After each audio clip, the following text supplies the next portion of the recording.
What is in this box? Awesome. That's what's in this box.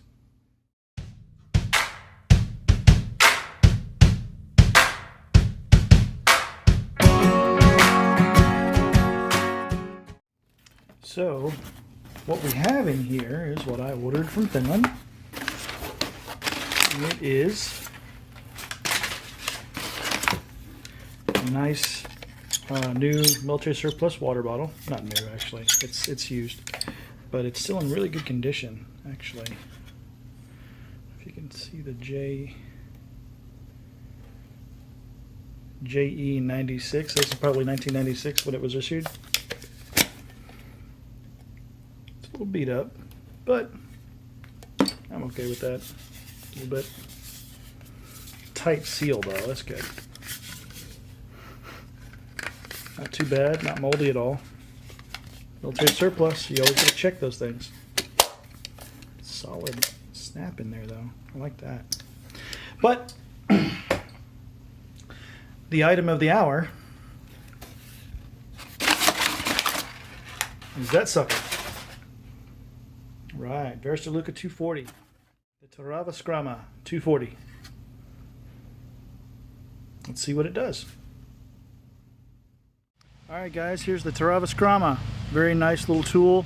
You've got an extra, it's like a hand and a half worth of a handle, so that's good. You've got that counterbalance on the back end. You've got a, looks like a spade almost. Not spade, what am I thinking? Sheep's foot. But it's reversed. You know, you would think that would be a Puko style blade or whatever, but it's on the other side. You've got a couple of things here is that you've got a different bevel beginning here going down to here. I forget the angles, but this one's a steeper angle and this one's a more blunt angle. I shouldn't use blunt because it is a very sharp edge, but it's a more of an acute angle. This one's more obtuse, so you're going to be able to get deeper into deeper cuts. And more fine work is supposed to be able to do work with this one, and then further on you've got the chopping capacity. So there's that idea. This is designed to be a really basic hard-working knife. You've got the over a mold handle, which is very ergonomic, and like they even left the black on there, which is from the manufacturing process. I've done the Terävä Puko review, so this is a good companion blade for both of those. And we'll get to chopping some stuff, so hold on. Got my trusty anvil here that I created. It's into the dirt. It's basically one of these, a mallet, but instead of widening at this end, I point it and then pound it into the ground. So that's what that is. That's why you've got strength and stability right there. Anyway, here we go. Let's get this piece of old wood right here. See, dead wood. Wow. All right, do you see that? Cut in for just a little bit, but it just snapped more than anything. Let's get a little deeper into this thicker piece. 2 hits. Not bad if I do say so myself.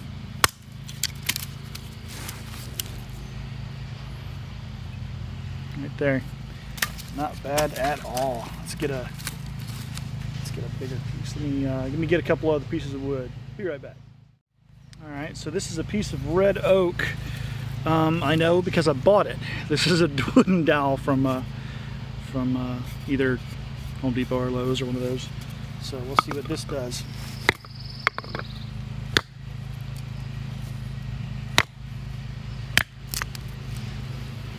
That 4 whacks already going through it right there.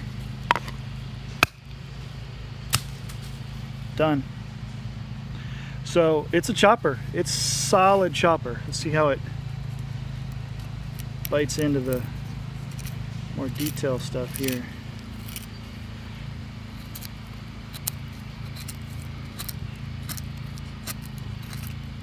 Do a little beaver chewing. All right.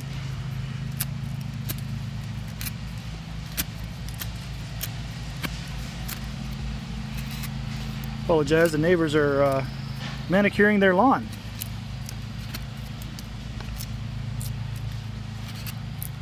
You know, that's what you do in a civilized society, right?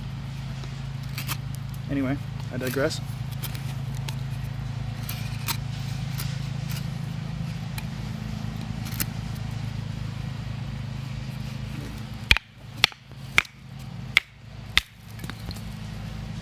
Here we go.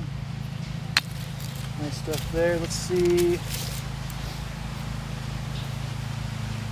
This, I'm not sure about this one. This is a highly dense piece of wood. I think it's a maple of some kind. I don't know. Let's see what this does. Back that's up. You don't need to see some of this. Holy crap. Okay. Yeah, that's dense. Let's see what I can do with it. Hold on.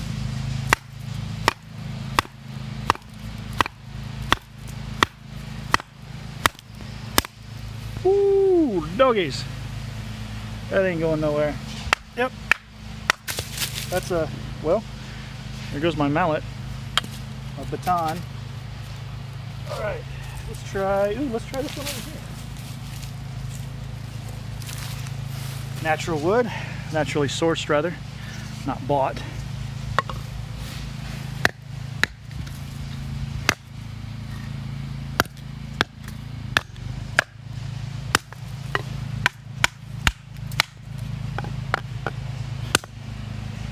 Now for these really hefty swings, I'm holding it from back here.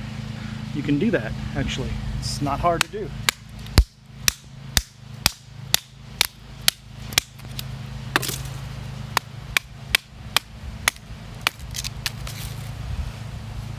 Easy peasy.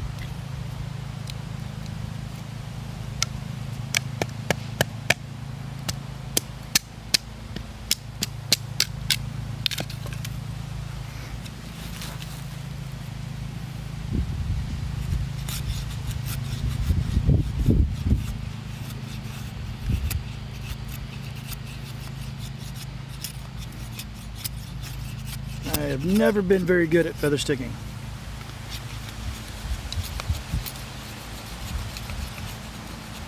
That's why I like the fuzzy stick.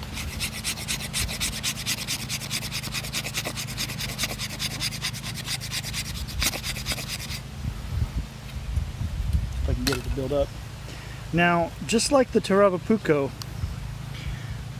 the back spine, at least the front part, this part not necessarily, but this part here does have a chamfer bevel. So when using it with a ferro rod, you've got to remember that chamfer. The angle is going to be a little bit different. Get my little handy dandy keychain one.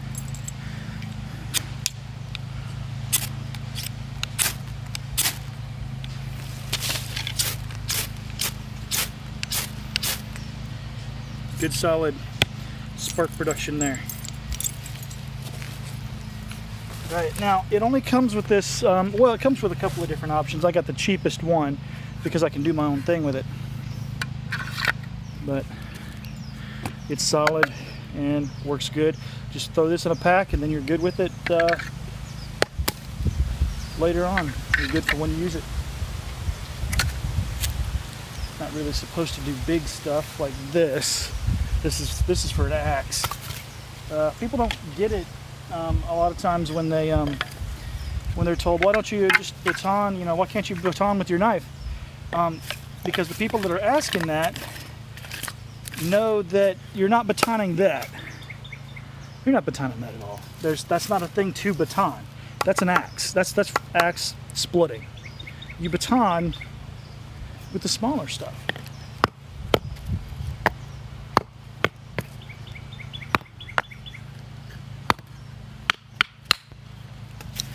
Right? And then you go further.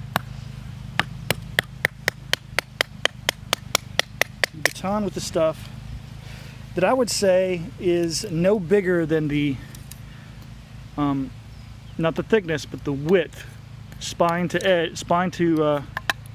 edge of any type of. I wouldn't baton anything with a diameter greater than that distance with this knife. Let's see how small we can get. Maybe I just need to put something up against the. That's a lot better. There we go. Maybe that's all I needed to do is just put it up against something.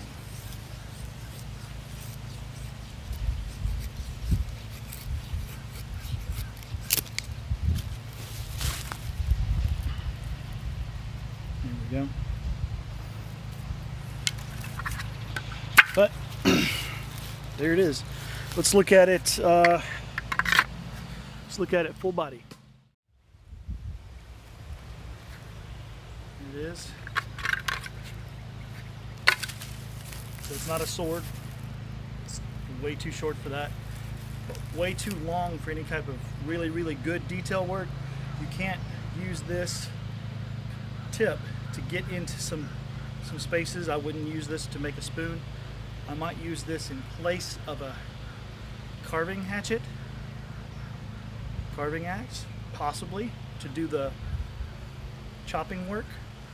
But I would transition to a different blade, a smaller blade, to do some of the more finer and more detailed work.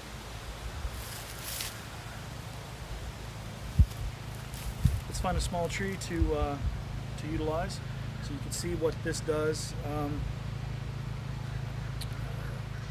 in the usage of it. All right, guys. So this tree is prolific throughout this whole environment. There's a lot of it. This one's half dead. We've got one green branch here, but there's probably 10 to 15 other examples of this exact same plant within a 20-foot radius. So that's what you want to do. Get the stuff that this grooms the environment a little bit.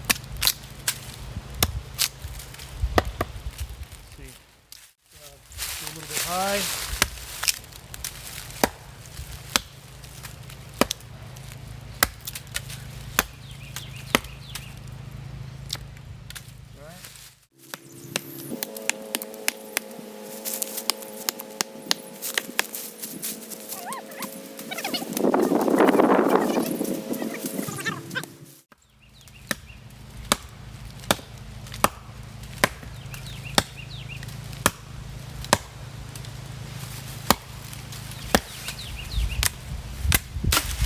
Nice, not bad at all.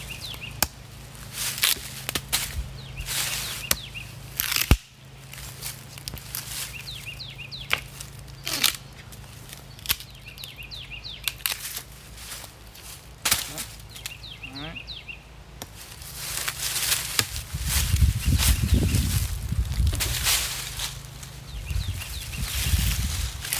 Here's your cut. Straight and easy. Now this species specifically is really good, really easy to cut with, not hard at all. So I don't know if I would actually call that a good test necessarily on the green.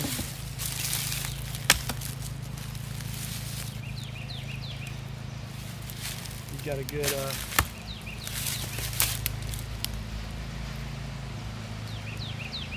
kind of wet. I don't know if you can tell, but generically speaking, bark that comes off and peels off like this, and the bark itself is wet because it's green,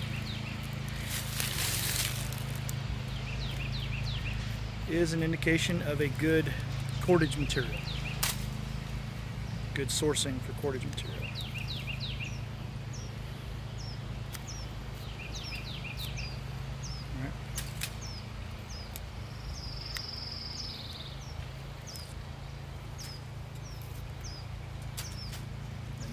Wet.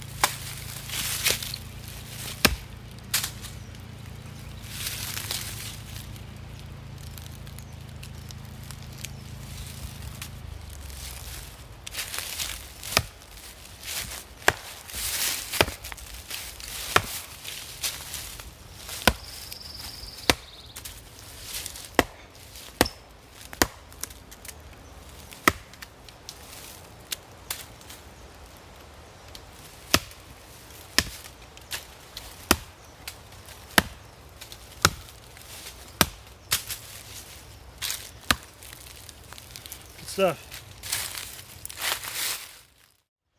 And in case anyone asks, it'll throw it too.